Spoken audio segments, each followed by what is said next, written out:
this. Well, I think what we'll do is get going without further ado.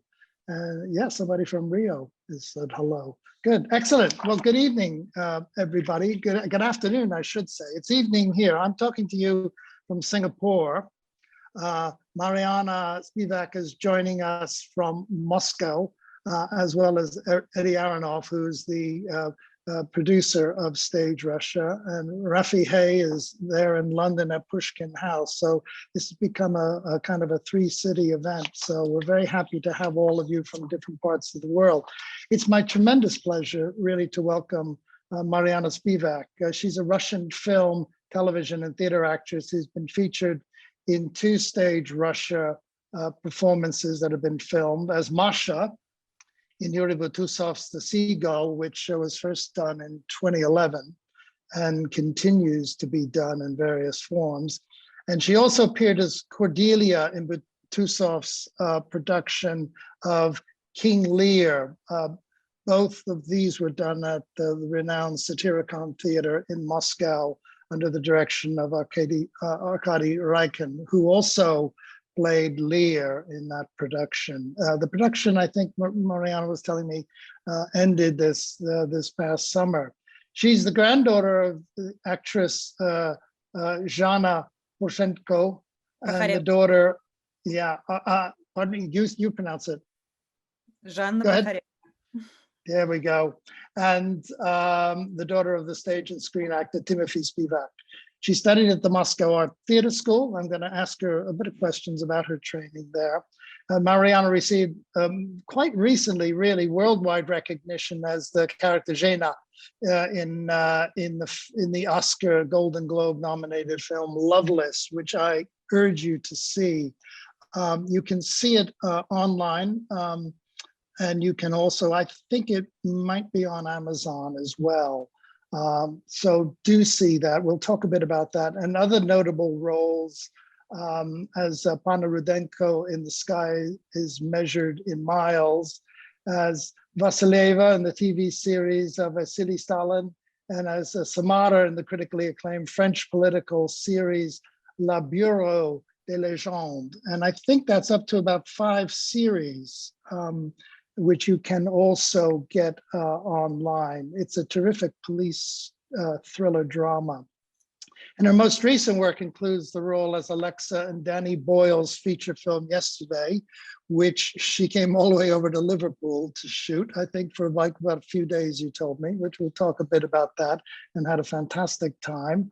And weirdly, she was also, that was Yesterday, which is about the, partly about the Beatles. And she was also in the hit Netflix series To the Lake, which is on Netflix. And I urge you to see that. It's a very, very frightening film. We're going to talk a bit about that because it feels like it was just made yesterday with COVID-19, but it was actually shot long before that even happened. So we're going to talk a bit about that. We should also mention, I'd love to mention this, that she's married to the actor Anton Kuznetsov, who, if you saw The Seagull, he plays Medvedenko, the teacher who's in love with Masha and married to him.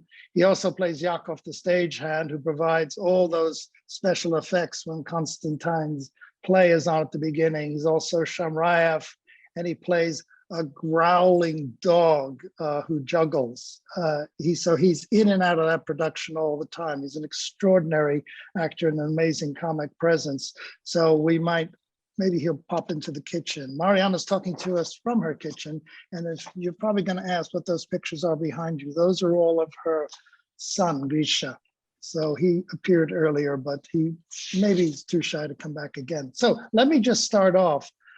Mariana, you are the granddaughter of a very, very famous actress who's maybe best known even to Western audiences in a great Soviet film called The Ballad of a Soldier from 1959 by Grigory Chakrai.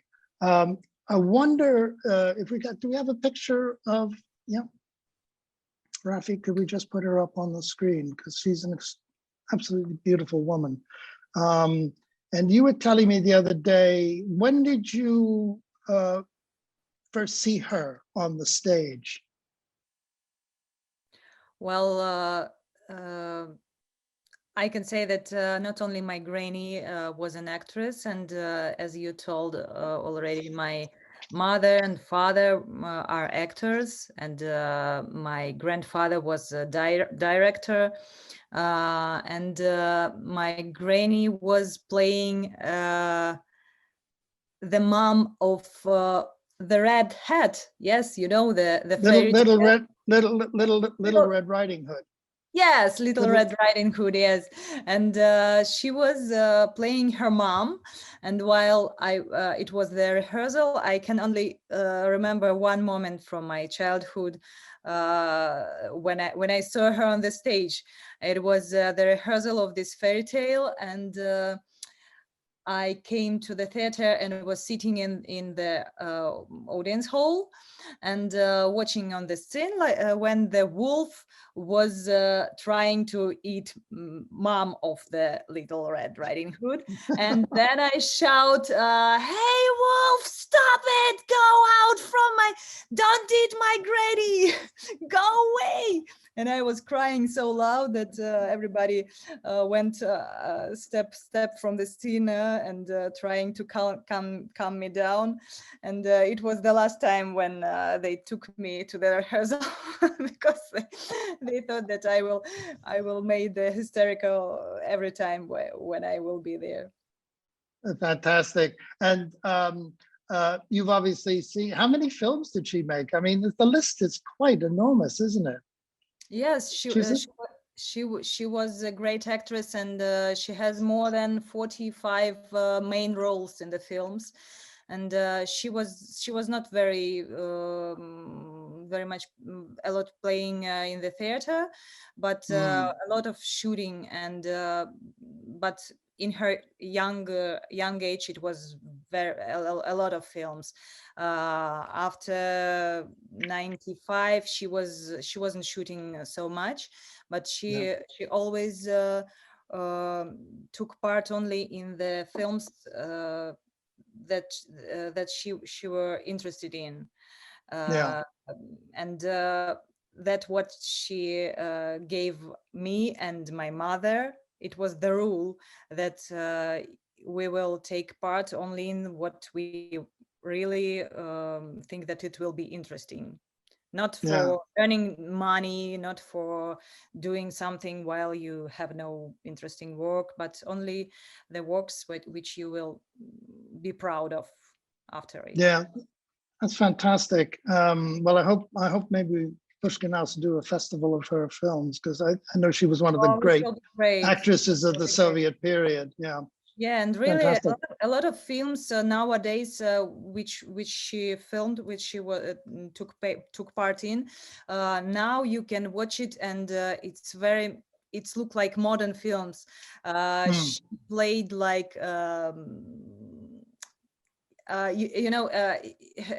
somebody called her Russian Claudia Cardinale.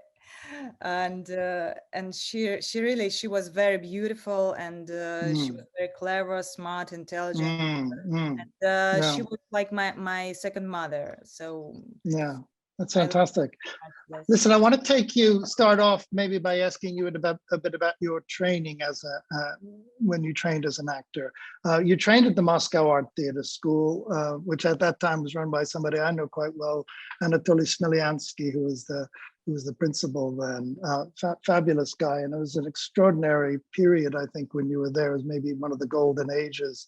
Tell us a bit about your training, how it prepared you for the kind of work you do. One of the early questions that came into us by somebody who's seen the Seagull asked immediately, were you trained in a kind of method approach to acting in the Stanislavski tradition?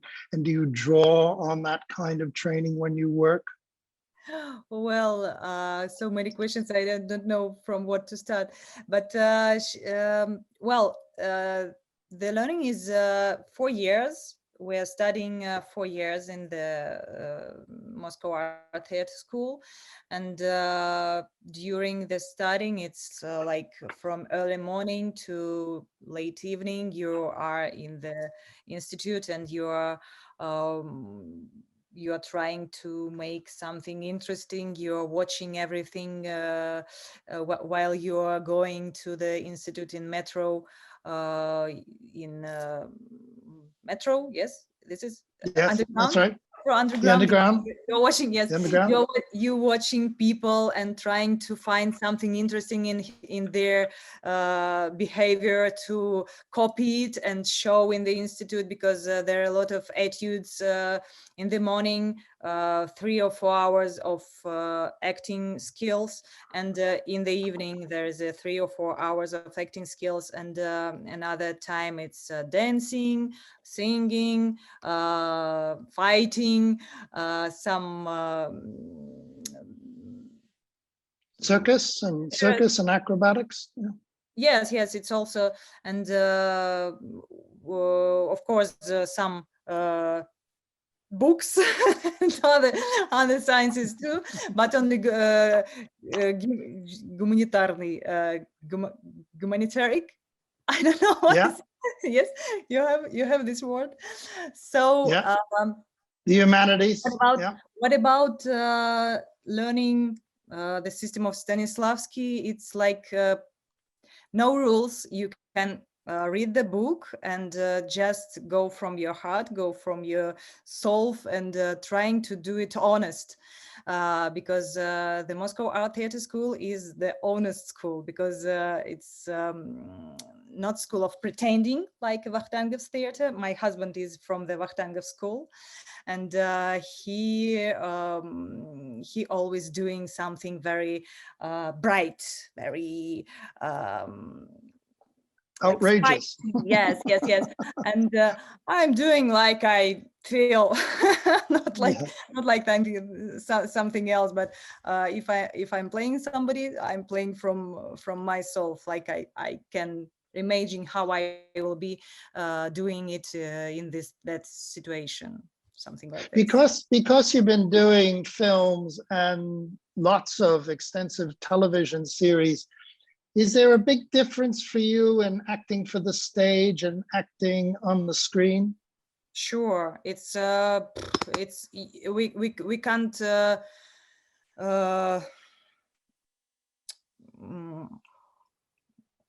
sorry, I forgot the word when the word so I have a dictionary for this. I think it's compare, I think, right? Как это по-русски? Oh my God. Как это по-русски? Who's there? Yeah. Who's said it по-русски? Rafi's going to act as our translator. No. It's the word compare. Of course, you can't compare it, the cinema and the theater, because it's the different ways. On the scene, while you're standing on the scene, you know that there is 1,000 of eyes looking at you, and your energy need to reach everybody in the audience, every person, and no matter where he sits, near you or far from you, but your energy must cover all the audience. And that is why if you have no microphone, you need to speak loud, and if it's the quiet scene, you need to speak loud, no matter then it's the quiet scene. And in shooting, the other way, because you have no need to shout, no need to send your energy far. But another problem is to be very honest and to be very natural, to be yourself but not yourself. And so another way of catching energy, because after the show in the theater, immediately the energy turns back to you from the audience. They take from you and give you back immediately. And after shooting, you have no energy back. You give your energy to the camera, but camera is is not live person, and it's don't give energy back to you. But there is something other interested in it, because you never know what it will be in the end. The cinema is the surprise for everybody, because it depends on a lot of people in the team: director, screenwriter, montage, who knows what's the name? The cameraman, yeah. Cameraman, Editor, and editor, yeah. Production, post-production, everybody. Mhm. And nobody knows what it will be in the end. When Right. when you're doing the show in the theater, of course you have rehearsals, and if today is bad show, maybe tomorrow you will try to do it better, because you saw your mistakes, and you are learning on your own mistakes and doing it better and better. And in the cinema you have only one chance: today or never. And so it's but both ways are, I love both ways, and I love and filming and theater, both. But it's, of course, it's different. Just going back to what we earlier were talking about, have you, obviously you've watched your grandmother's films. Do you take anything from her? Did you learn anything about film acting from her just by watching her? Of course, but we are different people. Yeah. Different in all. But of course, I'm trying to reach her her skill, because she was really great. And just my purpose of my life is not to be worse. Not. I want her to proud me from there, and I want my parents to proud me. So I'm trying just to do as well as I can. No, thank you very much. That's really great. Listen, I want to turn now, because most of the audience with us this evening will have seen, I hope, this production of the Seagull, directed by Yury Butusov. It is a Seagull unlike any you might ever see.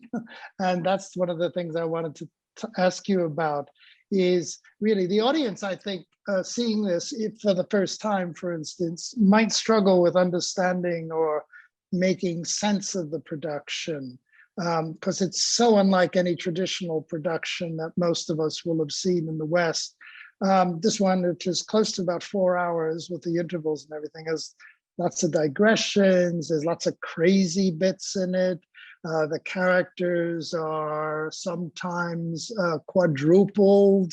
You play different people at different times. Other actors do the same things. It's a bit like a crazy action painting. It's a bit like a circus, a vaudeville, a musical. Tell us about it. What's it like being in the middle of this wonderful, crazy production? It was a really crazy project, because nobody knew what it will be in the end. It was like something new for everybody in the theater. And in Russia, it was the first case when something like this were on the scene, because it's not the line theater, but we use only the text of Chekhov. It's only really text. Sometimes it's repeating. Some pieces are repeating, but no changing at all.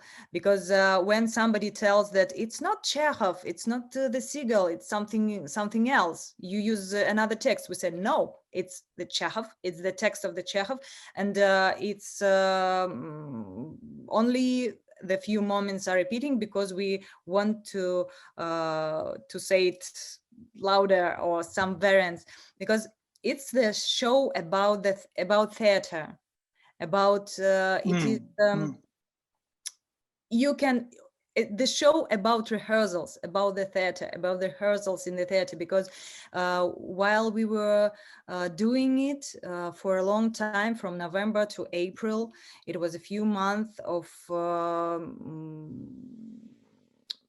looking for true, and nobody knew how it could be, because there is no Chekhov between us, and only he maybe knew how it used to be. And the Seagull is different in other theaters. It's the most popular play of this author in Russia and maybe somewhere else.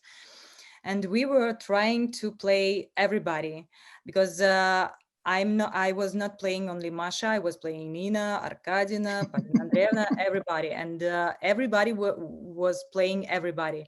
And one time, how it, if somebody remember our show, there is a moment when Nina and Trigorin saw the few Arkadina, few mothers, and how it was on this scene. It was like director Butusov asks, okay, Polina Raikina, who plays Arkadina, said, Polina, come and play this scene. She says, oh, I can't, I don't know what to do. I don't know what to do. Really, I don't know. Okay, who wants to play Arkadina? Me, everybody. Everybody says me, and okay, try. And that's how it was made, this scene. It was one example, another variant, and he says, maybe it will be good that we will use all variants. Иди скажи пока. My son is going to his train. Yes. Okay, good. Okay, bye-bye. It's our son with Medvedenko, son of Masha and Medvedenko. That's fantastic. From what you're saying then, it sounds like Butusov, does he come in with a set idea of what he wants the direction to be, or does the direction of the play evolve with the actors collaborating? Yes, it's collaborating, because he never say what to do. He only, maybe he can give us the music and says, do something in this music, play this scene, listening to this music. We're playing. He says, no, not like this. Do like another variant. We're doing another variant. He says, no, it's not good. Do another time. We ask, how, Yura, how? He says, I don't know, play. You are an actor. I just watching. And we are hating him during the rehearsals. Sometimes we hate him and say, what do you want? It will never be a good show. But after a moment, you says yes. When you understand what he wants, and when you see what he's doing in the end, then of course we love him with all our hearts and waiting for the work with him. We know that it will be awful, hard and exhausting, but we need this because it's the happiest moments in life, in actor's life, during the rehearsals with Butusov. He's great, really. I love him. Yeah, if for those of you who've seen it, you will see Butusov actually acting in this. He comes in throughout. He wears that dirty green T-shirt and comes in and does these very eccentric, wild dances. It was funny. It was funny when he said that he will be taking part in this show, in the Seagull. We said, ha ha ha, Yura, da. Of course you will. Yes, we believe you. You will go and play Treplev. Ha ha ha. And says, yes. Why are you laughing? I will. I want to do this. We said, Yura, you are a director. You are not an actor. You are not working in this theater. Why do you want to do this? He says, it's my show. I want to do this. Okay, we will watch. And he did it. And then Raikin, our master, Producer, our yeah, boss, yeah. came and saw it, and he says, "Wow, it's great." And we says, "Yes, okay, let's see when the audience will come." And the audience came and see, and they liked it, and we said, "Okay, you really like it, okay? Then maybe we are not crazy because we also like this. We like to do this crazy show, but we don't know how it's because inside there inside the show."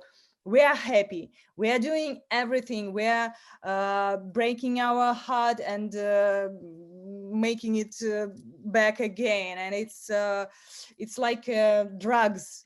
Without the Seagull, we have the pain like without drug. But always we are very tired. It's 4.5 hours lasting the show, and we are going. We're arriving in the theater in the morning or near the morning, while in the evening is Seagull. But we're preparing for a long time, preparing ourselves, our bodies for pain, which will be in the evening. But it's really happiest day in life when we have the Seagull. And Yeah, somebody, the production is full of physical daring, crazy physical stunts, people swinging from ropes, slipping and sliding around the stage. Somebody asked, do you get exhausted and have you ever been hurt? Yeah, and not one time. Really? What kind of injuries have you suffered as well, playing it? We all have breaking our legs and hands. We always were in the I always forgot the word for concussion. Oh yeah, I had yeah. a concussion while on the one day when we were rehearsing. Anton, we were not together that moment, but he was in love with me. I wasn't yet, and it was an etude from the fourth act when Medvedenko says, "Masha, go home, Masha, go home." I says, "No, I will stay here." And he take my head and break it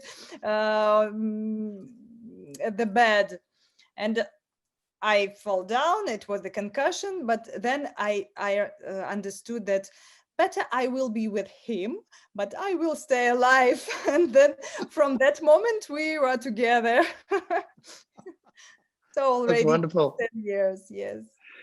It's amazing. It looks to me like there's an awful lot of improvisation that goes on, even in the midst of different performances. Is there a lot of surprise things that the actors bring in that's totally new?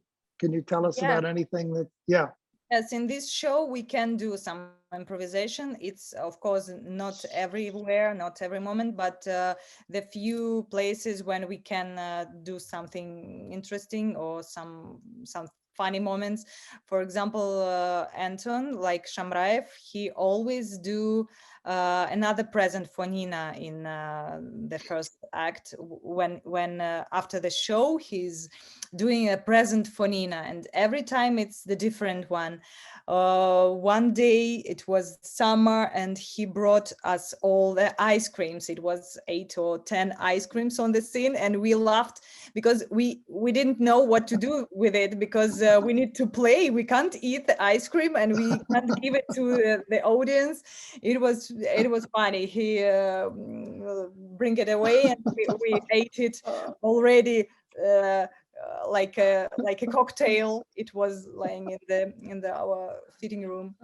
And another time it was my favorite one, when he ran to the scene with the big cake, and he was running to give it to Nina, and while he reached her, he made like this and the cake, and says, "Oh, sorry," and go away. And everybody was laughing. Nobody can stop laughing. It was so funny. And every time a lot of fans of the Seagull in Moscow who goes on each show, they are waiting for the surprises from Shamraev, which is different every time. Somebody just asked, I think, a rather good question. They asked all that fun and games and craziness. How does it relate to Chekhov? I mean, is that what you have found in the plays, that the plays have this kind of wild comic streak in them? Is there something about the plays that are particularly crazy? The Seagull names like comedy. It's a comedy. It's not a drama. And all theaters who try to make the show like a drama, it's not very interesting, because Chekhov was very humor person. And Yeah. If you will read this, it's really very funny. There are a lot of funny moments in it. With Yes. drama, and the funny moments at last are going to drama, and it's more fear when it was funny, and then you understand that the person is dying, and it's awful. It's caring, and while you're always making drama, and then he's dead. Okay, I was accepting it. So like, Yeah, I think that's very interesting, because you're so right. I mean, in the fourth act, the death of Constantine, who's played by about 5 different actors, goes on and on and on and on, but it gets more and more emotional, deep, and it's kind of a very long suffering, which it plays totally against the comedy, doesn't it? yeah. You know, it's amazing. People should remember, of course, that when Chekhov first started writing, he wrote these completely zany short stories. He would then go on to write very literary short stories, but he wrote a lot of these very comic almost like blackout humor, these surreal stories that he published for money when he was a medical student. So he always had this sense that human life was comic and comedic in some way, and that people make stupid mistakes and make fools of themselves. And I think that's something Butusov really brings out in this production so incredibly well. Listen, you've also been in 2 other Butusov productions. You played Cordelia in his production of King Lear, also at the Satyricon, and you also played Desdemona in his production of Othello. Was there a difference in his approach to those 2 productions, different from what he does in the Seagull? Oh, well, it's difference in all. In all ways, yeah. Every year Butusov changes and we are changing, and there is no use to go in one river the second time. And what about King Lear? It was a long time ago when I was playing the first time this show. It was not mine role. I was the second actress who were playing it, because she get pregnant, and Raikin asked me to play it. So I didn't rehearsal it, and that is why it was hard for me to be in the show, because it was not my baby. While you have rehearsals, the show is your baby, and it wasn't mine. I was already new person in the show which was ready, and it was hard for me a few years to play it. But I played it like maybe 4 or 5 years. Oh no, 6. 3 years. 3 years I was playing it, and afraid to go on the scene, because I was too young, too green, and didn't know anything. It was the second or third show in the theater for me after the institute. And but while we began working with the Seagull, Butusov was interested in me, and he tried to help me to feel myself comfortable in King Lear too, and he begins to rehearsal King Lear again, and he helped me to feel comfortable, to find my Cordelia. And in the version which is screened with Stage Russia, there's already, I'm feeling okay. And yes, and it will be great if sometime you will shoot Othello, because we like this show very much. It's very interesting. It's a great work of our Othello, Denis Sukhanov, who plays Trigorin in Chaika, and Yago plays Tribuntsev, who plays Treplev in the Seagull. Rafi, do we have any pictures of the Othello by any chance, or maybe I'll have a look. maybe not? Maybe not, because I wanted to show pictures of you, because you're a completely unusual Desdemona in that, aren't you? You're not. It's quite. Maybe I can show it if I can find. Yeah, please do. I have King Lear, but I don't have Othello. Okay. Right. Why don't you just put King Lear up, because many people may not have seen that. Although I believe, Eddie, that King Lear will play again you can find through Pushkin House, and will be introduced. Find it in the internet. You can find Othello Satyricon, and you will find the just tell us, if you would, quickly, what's different about your Desdemona? What was the approach like to that?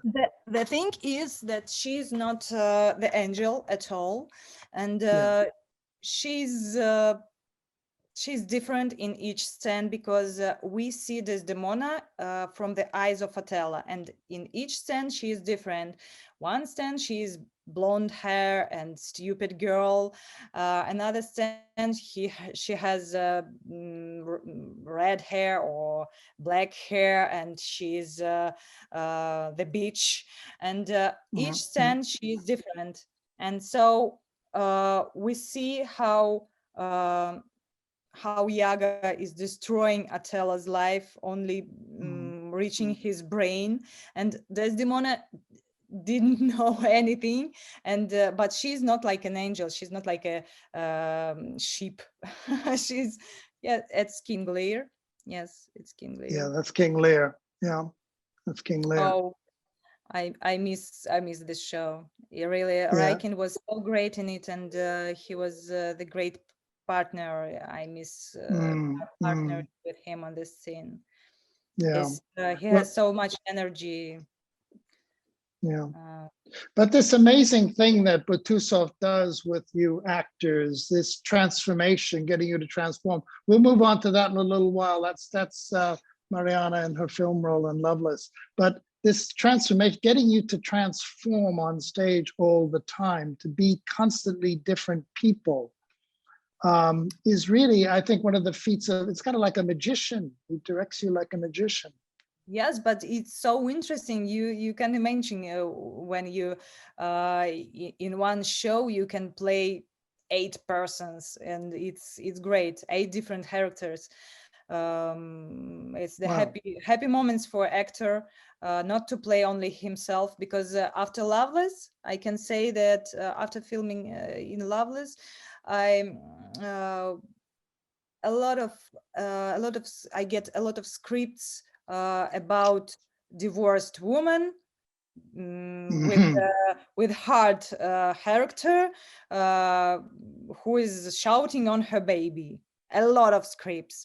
Everybody wants me to play this. I says no, not anymore. I played it one time. I played it Into the Lake. I played it another film, and I don't want it to play it anymore. I want to play something else. But says everybody says that, but you're doing it well. Why you don't want to do this? Because I already played it. Because it's already done. I want to do something else.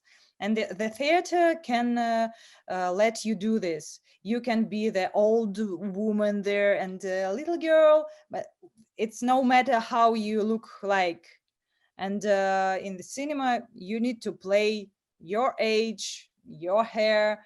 And if it's not your hair, the audience will say, "Oh, it's not your hair. Or, it's not good." And on the scene, you can be everybody, and look like you want. Well, let's on that note, actually, let's turn to Loveless. Rafi, you had that picture up of Mariana. I think in I've actually this found film. the Othello ones as well, actually. Oh, great. Oh, do show that. Let's see different sides of Mariana as Desdemona. Where you find it. Yeah. Wow. Yes, it's the final. Wow. Again, Butusov, a lot of water, dirty eyes. The style is the final. It's I'm dying. It's really quite interesting how Butusov paints on his actors. They're always in some kind of odd makeup, distorted makeup. He uses it like he uses the actor like a canvas, like a painter would use a canvas. Very interesting. Yeah. Wow, that's great. Thank you very much. That's terrific. Is that production all finished now? You're not in that anymore. That's not in repertoire anywhere. Othello, Is it? we have in repertoire, yes. We are playing it 1 or 2 times per month. And if you have a chance to be in Moscow and watch it, we will be happy to help you to get the tickets, because we really like it, this show. That's terrific. Eddie, we've got to show that on Stage Russia. That's extraordinary to see. Great. Thanks. Let's move on to Loveless. Now, this picture of you, if we can get that up, Rafi, it's the one you left off on last time. This picture of you, of course, is now how many people in the world see you. Yeah. And after watching this, we'll get to that in a second. But after watching this film and To the Lake, I was very frightened to meet you. You saw that I'm very. I didn't think you knew how to smile. But now we know you're an absolute power. Tell us about the cinemas thinks about me like this, and I have no work except angry women. Well, this is a film by Andrei Wegenschev, extraordinary filmmaker who made the great Russian film of the past 10 years called Leviathan. He does incredibly uncompromising films, and he demands always uncompromising acting from performers like you. What was it like working with him in contrast to Butusov? The intensity of this. Well, it was the contrast between the theater and the cinema, because Loveless is my first big role in the cinema. Before this, I was shooting in some series, and my biggest role was the main role in the police series. It was 16 series, and it was awful work. My son was only 4 months old, and I was feeding him with my chest. I don't know how to say it. He was your breast. Yeah. Yes, breastfeeding him. Yes. Yes, and it was very hard work. And after this, I said, no, I don't want to be an actress anymore. I want to have a rest. And that moment, I have a call from a casting director of Wegenschev, and he told me to come to casting. And I said, oh my God, I don't want to be an actress, but this is Wegenschev. Okay, I will come. And I came, and maybe I was so tired and so awful, exhausted, that maybe that what he was looking for. Because if I came and says, oh, hello, my name is Mariana, I'm an actress, I want to shoot in your film, maybe then he will said, oh, thank you very much, goodbye, nice to meet you. But I was so exhausted, and I was really so I said, yes, I like your films very much. It's a great script, but yes, sure, I will try. And so he was interested in some young actress, but she's not looking for taking part in my film. It was interesting for him, and so it was a big period of rehearsals. and big period of casting, and only it began in winter, and only in spring they said that I will be in film, and I couldn't believe in this happiness, because it's really, to work with Wegenschev, it's really happiness, and he's very intelligent, very interesting person, and he's, of course, he's genius and master of his. Yeah, if I can just tell the audience who haven't seen it, the film is about a couple at war with each other. They're undergoing a very difficult breakup and divorce. Yes, and they're trying to find out with whom will be the son after divorce, and nobody wants to take him, because the mother has another life, and the father has another pregnant wife. Yes, and so the boy listened to their talk, and crying and disappearing. And then all the film we are looking for him, and can't find, and the life is broken, and so nobody can live in loveless. The moral of this film: you need love to live. Yeah, it's amazing. Wegenschev said that what he wanted to do is to do a remake of Bergman's famous film Scenes from a Marriage. Yeah, and they wouldn't let him have the rights, so he wrote his own kind of version in some ways of that. But it's a beautifully, like all of Wegenschev's films, it's unbelievably filmed. It's beautifully filmed, and the camera stays so intently on the face. I'm wondering, how do you were there lots of takes during scenes? Was it a very exhausting film? Yeah. The work was not exhausting. It was very interesting, and we were a lot of laughing on the stage, and it wasn't hard, really. Maybe only two scenes in the morgue, and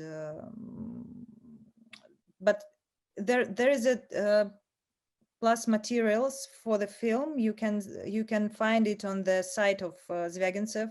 There are film about film, and you can see there how we were shooting it, the hard moments there are in it. And yes, he's making a lot of takes, like sometimes it was 36 takes of some scene, and at first I was very frightened, and I was worried, because I thought that I'm doing something wrong, and I'm playing bad because he's doing take another take, and he didn't say stop for a long time, and I thought that I'm doing something wrong. But after time, he says, "Don't worry, it's not about you, it's something else." And I understood that he wants the whole picture to be perfect. It's not about actors, it's about light, it's about the bee who need to fly from the one corner to another corner. And so I calmed down and just working. Yeah, it's quite exhausting in a different way. We talked about how physical your stage work is, and in this one, just the stillness you have to maintain throughout is really quite unbearable at times. One of the people on the chat realized they saw this film in Portuguese already. Loveless? So so she's just made the connection with your face and the face of the character. Tell everybody what happened when you went to the playground one day with your son. Oh, it was funny situation. After the premiere of Loveless in Moscow, we were playing in my son in the yard outside, and I was playing something like a dog. I was bringing him the ball and making something like this, and we were laughing, enjoying our day. but I felt the hard eye on my back. And I turned back and saw women who were looking at me like this. She were hating me really. And I felt myself not comfortable and says, okay, son, let's go away. And while we were going out, she stopped me and says, do you know that you are very similar to an actress who played in Loveless? I says, oh, really? No, no, I don't know. Sorry. She says, oh, yes, I understand. I knew it because you are not like her. She's a bitch. And I'm going, and I was expressed that I said that people really can't,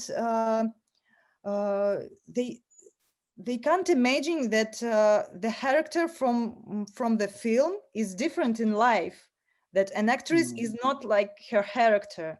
It's just a role. It's just a film. I'm not like her. It was awful. Oh, wow. That's great. Let's move on from Loveless, which I hope everyone will see. I mean, it was up for Golden Globes, Academy Awards. I mean, it's truly a remarkable film, and as I said, quite unbearable. To a film that you can see on Netflix, which isn't a film but a series. And this is the first series, because you told me that you'll be filming a second series. It's called To the Lake.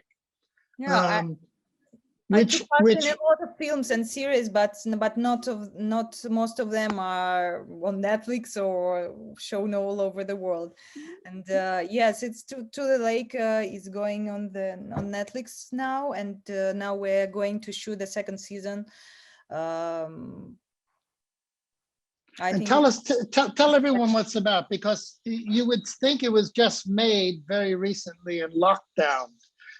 Because it's about a city, Moscow probably, that's under siege from some kind of an epidemic or pandemic. Mm-hmm. And it's very much like Loveless. It's about a woman whose husband and she are in the midst of getting a divorce. It's again divorced woman. It's about a breakup. Hysterical woman. Yeah, but they have to come back together because of their child and because of what's going on. But what kind of a reaction has it had since COVID-19? Well, of course we didn't know about any virus and any pandemic while we were shooting. And it was the fantastic series for us. It was the fantastic situation when it is some unknown pandemic in the world, and we all are frightened and going out from the town to save ourselves. And the reaction was good because it was shoot in time, but I can say that in Russia the reaction was not so bright and great like positive, all over the world, because in Russia the audience is very critical. They said, oh, okay, but we will do better. No, she's playing like this, but I will do better. And nobody just says, wow, you made a good job, you are on Netflix, great, congratulations. Nobody wants to say it in Russian. They says only, oh, it's Americans, they want to get this serious, so maybe it's not good. A lot of people who are writing like this. It's really surprising for us, because I always very glad to see somebody on Netflix or somewhere, our colleagues. And when you receive the messages like this, you says, wow, something wrong with this world. Yes, critical and of we get a lot of messages from all over the world, a lot of messages from Brazil, from Turkey, from UK and India, a lot of messages, and a lot of people watch To the Lake and like it, and a lot of people waiting for the second season. So now we are going to shoot it, and I hope that it will be not bad. It's just for the audience who knows their Russian science fiction. You're also in a film it's called post-production now. Which is based on the very famous novel by Zamyatin, which is about a dystopian world and about totalitarianism. How long did it take to film that? How long were you working on and when will that be coming out? Well, it was shot a few years ago already. It's the very long post-production because it's all was shoot on the green screen. A lot of computer graphic it will be in it, and I really don't know what it will be because I have a small episode in that in there, and it's interesting to see it because it's very modern looking Roman in nowadays, and what it will be, it's interesting, but I really can't say anything about it. I have my last films which you can see maybe in internet. Tsoi, it's the work of director. Oh yes, tell us about this. Is for those who know their Russian cultural history, pop cultural history. It's about Victor Tsoi.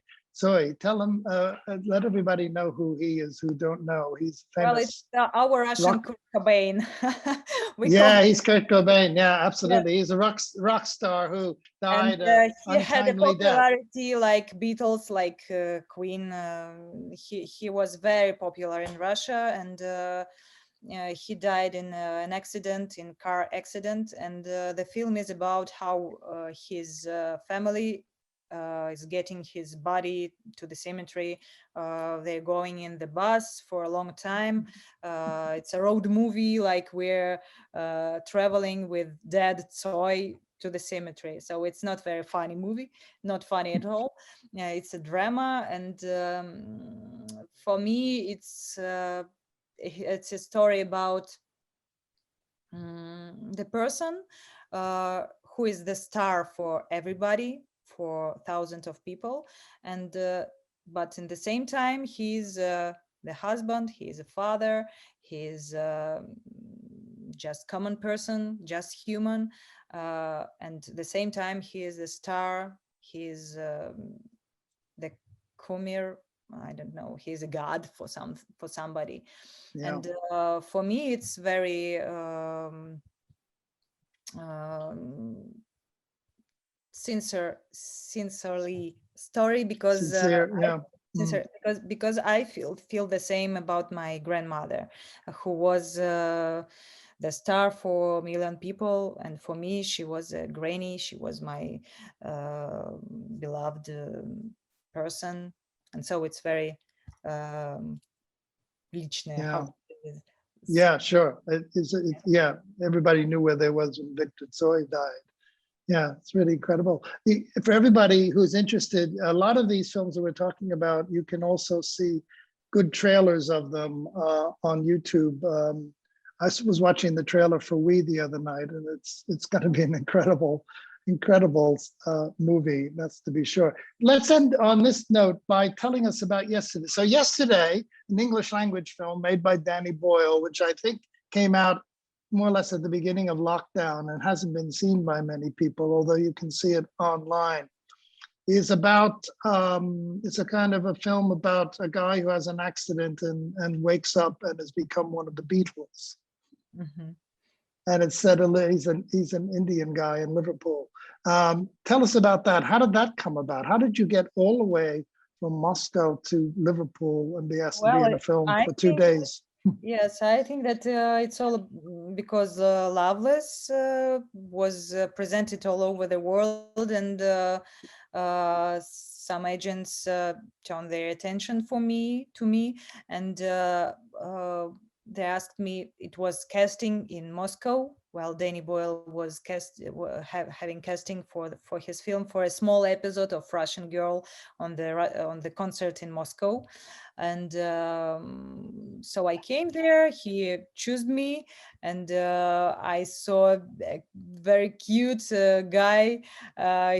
He was very, very funny, and joyful person, and I liked him very much. And then when I had 3 or 4 days in the Liverpool shooting, it was a great experience. It was really we were shooting a concert. It was a lot of people who were shooting without money because they wanted to be in the film of Danny. And he was thanking them all and saying, "We will do a great film. Thank you guys that you're here." Woo! They were shouting, and I had a few scenes there, but he used to cut it because of the long time of the film. It was too long, and he cut it. But he wrote me a message on my phone. I got the message from Danny Boyle. Oh my God! And he said, "Sorry, I used to cut you from my film." I said, "Okay, thank you, Danny, that you informed me." But I was really proud that he wrote me it, because he could even don't say me about it. Cut. Yeah. My actress from Moscow, a small episode, but he wrote me, and it was very pleasant to have a message from him. And I understand why he did it, because it's not very interesting episode. You can also see it in the materials to the film. It's in internet. You can see this scene, but it's about nothing. So See, you're on the yeah. cutting room floor, as they say. Yeah. Yeah. You star on the cutting room floor. That's great. Listen, now with all this television work, with all this film work, does that mean that you find it harder and harder to commit to a long-term production on stage? Does it become harder to take a role because there's conflicts, because if you're in a TV series or something, you really can't take the time away to go and be in a... Yes, sometimes I can't take part in something on the stage because of contract in cinema, but the theater is my main work, and if I can, I always am in the theater. But now is a lot of cinema work. I will have 5 projects one time this spring and summer. It will be hard work. It will be all good projects, and I'm waiting for each of them. But that is why I can't take part in new project in the theater. Yeah, it's very interesting for audiences in other parts of the world. Theater has been continuing in Russia during a lot of the period of pandemic, hasn't it? There's been some periods where it's closed, but most of the theaters have been open and are fully producing work. Is that true? Yes, the theaters were working.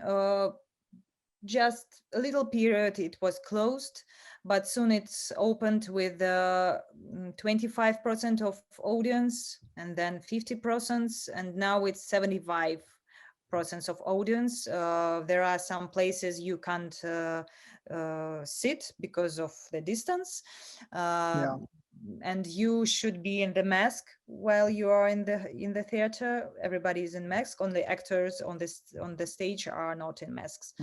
And there is a temperature looking for how are you how to say it while you're going to the theater. They look for a temperature. Yes. I was wondering if in Russia the same thing has happened as has happened in, say, the United States, in New York or London, along with other casualties of COVID. A number of very famous actors have caught the virus and died. Has that happened to any famous Russian theater people during this time? A lot of people yes died this year. It's awful, and a lot of I have friends who felt ill and died. It's awful, but we didn't catch the virus yet. I hope it will not happen, but of course we all are afraid to to get it while working, because the whole production will stop if one person is out. All production stopping, and nobody knows what to do, because we need to work. The time is money, and Yes. it's hard for cinema Yeah. production and for theater working. It's really hard time. Yeah. Everybody, if you have questions to ask, please put them in the chat. We had some questions earlier about interpretations of Chekhov, which I think Mariana was very kindly answered. But if you've got any specific questions to her about her acting work, about her career, about her life, one question that's just popped up is I think it's meant as a joke, but it says, "Will you be smiling in some of your upcoming film work? Will you play a comic character?" I will. I hope that I will. Well, I have, we have shooting already 3rd season of Russian series Shipper. Wow. It is the version of English series Bletchley Circle. Maybe you know it. Oh yeah. Yes, and we have made the Russian version of it, and in the English version, it's only one season, and it's 8 episodes or 4 or 6. I can't remember. And we have 16 episodes in one season, 16 in second, and now we will shoot the 3rd season. Also 16 episodes, and it's really good. And there I'm playing the teacher of mathematics. I don't know mathematics at all in life, but there I play the Soviet teacher of mathematics, and I'm the left-handed in life, and I used to learn to write with my right hand. Because the teacher in Soviet Union couldn't write with left-handed. And right. Yes, and there is a very cute story. Sinister. Yes. I'm smiling there and crying there, and there's every emotion, but it's really a good series. That's great. We're getting questions are coming in fast and furious. One wonderful question: what's the story behind the dancing girl in Seagull? It was the great actress, our actress Marina Dravasekova, and as I already told, that everybody was playing everybody, every character, trying every character, and every role. Everybody's playing every role. Yeah. Yes, the situation was like Butusov didn't want 2 person to play one role, and all roles were busy, but Marina wanted to be in the show, and the director Yury Butusov wanted her to be in the show, and so they find this way. They find the soul of the show, the seagull. Maybe everybody sees their own sign in it, but she is like our soul of the lake. Maybe like this. Yeah, there's a kind of throughout the production, there's a number of moments where there's these kind of almost like free spirits, like the seagull itself, who kind of fly through the action. And that wonderful moment towards the very end where Konstantin is in that strange flying rig and floating over the stage like a dead seagull. But somebody asked the question, do you think that modern interpretations sometimes go too far away from Chekhov's original intentions? Yeah, sometimes it's not good. Sometimes it's better to see the classical, something classical, but sincerely. But I think that our version is not modern and not classic, but it's something strange. It's like a firewall. I don't know how to call it, but but it's the first time on the stage, on the Russian stage, when Chekhov was presented like this. Yeah. Yeah, but you said earlier, and I think maybe just take that up again if you wouldn't mind. For the actors, it began to make sense. I mean, you made sense of it yourselves and for yourselves, I suppose. Is that true? Sorry, you could make sense. You made sense of an interpretation for yourselves as a yes, of course, as an ensemble. You began to know what it was about for you. yes, Yeah. yes, it's true. Yes. Yeah. Somebody asked the question about you and Anton, the etude at the end where you and Medvedenko portrayed Nina and Kostya. What is it like changing characters and motivations at that point in the show? Is it such a major change of character for you, or did it feel natural? Well, or did it feel? Yes, I can explain that. It's also was the situation when we couldn't find the way how to play this scene. The last scene of Treplev and Nina, nobody knows how to play it, and then Yury asked everybody to try to play it, and there was a couples who tried to play it, and so he couldn't choose from any variant, and he said, "Okay, let it be all variants, all four." So that's how it appeared in the show. So we can't say what he wanted to say it, that it's Masha and Medvedenko changing characters, or that is really Nina and Treplev variant of the scene. We don't know what he wanted to say, but we are playing like Nina and Treplev, not like Masha and Medvedenko. That's great. Yeah. What's one of our friends, one of our viewers from South America asks, how long do you rehearse a play like The Seagull or Othello or King Lear? How is it, in the Western theater, they rehearse usually, if you get 6 weeks, you're lucky. But in your case, these rehearsals are much longer than just 6 weeks. It can be up to 6 months. Is that true? It depends on the play. But usually we have the few months. It's like from early morning to the evening rehearsals with a break for the dinner, and usually it's like a few months. But in case with the Seagull, we had the time from November to April. Right. It was right. long. That is about 6 months, isn't it? Yeah. And Othello, how long did that last? Sorry. Again. Othello, how long did you rehearse Othello? Othello. Well, with Othello, it was the strange case. Also, like usually happens with Butusov shows. At first, it used to be Three Sisters of Chekhov. It was not Othello. And right. We were rehearsing the Three Sisters for a long time, like a month maybe, and then the few persons said that they have shooting, they have filming, and they can't rehearse anymore. And the comment was broken,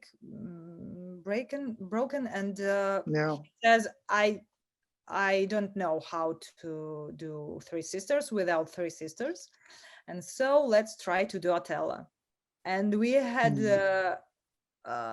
we were shocked because we had only the half of the month to do it, and Othello is the great show. It's very hard to do it, but a lot of scenes from Three Sisters now are in Othello with another names. it's decoration for Three Sisters are the decoration for Othello. So it's really crazy thing. That is why maybe it's all happening in the head of Othello. It's not like a classical show, but it's all in his head. Now we're calling some scenes the bedroom of Andrei from these Three Sisters, not from Othello. And everybody understand what you're talking about. when Othello is going to the room of Andrei, or to the room of Olga or Irina. It's funny, yes. Yeah, it's very, you know, and all of this, ladies and gentlemen, I hope you can see that all of this just shows the daring of the Russian theater. I mean, Russian theater artists dare better than any other theater artists in the world. And they go with the flow. And the directors, some of the directors I think you probably worked with have been very authoritarian and knew what they wanted moment by moment. And somebody like Butusov really wants you to give him things to work with. Is that so? We always are in the dialogue. We're doing everything we can. It's the courage is that you can do anything you want, anything. When for example, the scene in Othello, there is a scene when Desdemona is a very old woman. She's making, I'm making the makeup. Lines. Yes, makeup of old woman, and playing there is a monologue about that I am not guilty, and it was the etude from Three Sisters. It was Anfisa. It wasn't Desdemona, but we transformed it to that we took that episode, and we thought that maybe it will be interesting to do something like this with Desdemona and transform it to that scene. Yeah. One of the questions we received now towards the end, as we are coming to a close now, is they asked about the end of the play, the end of this production, where Nina and Kostya are just sitting there silently, about the use of silence after all this noise and whirlwind of activity, the silence. Is it difficult to play silence on stage? Yeah, sure. The silence, it's very difficult to play because the thousands of eyes which are watching you, they wait from you some energy, and it's very hard to do this energy with no acting. But I think it's genius stand there.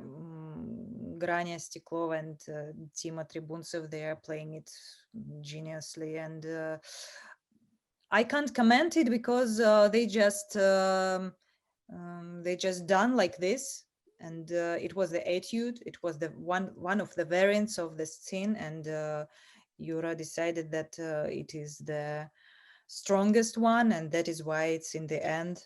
And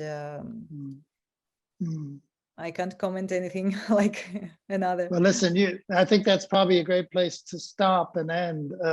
Mariana Spivak, thank you so much. I mean, you've been absolutely amazing. I hope everybody understands that Mariana doesn't have to speak English every day of the week, and she's done it for us tonight. And we thank her so much. It's very kind of you to take the time and be so generous with your comments. Yeah, good. Well, we'll see you again. We hope to see you on stage, and we'll see you on screen. Everybody can see you on screen now that they know you're out there doing these things. And we just hope you're getting lots of thank yous. Thank you, thank you, thank you in the chat. So everyone really appreciates it. It's been a lovely, lovely evening with you. Thank you so much, and love to your child and wonderful husband. Thank you a lot. I was happy to see you and to talk to you. Thank you. Sorry for my English. Your English is, sometimes I can't say anything. You're fantastic. You've been great. Yeah, thanks very much. Good. Okay. Good night, everybody. Thank you all very much.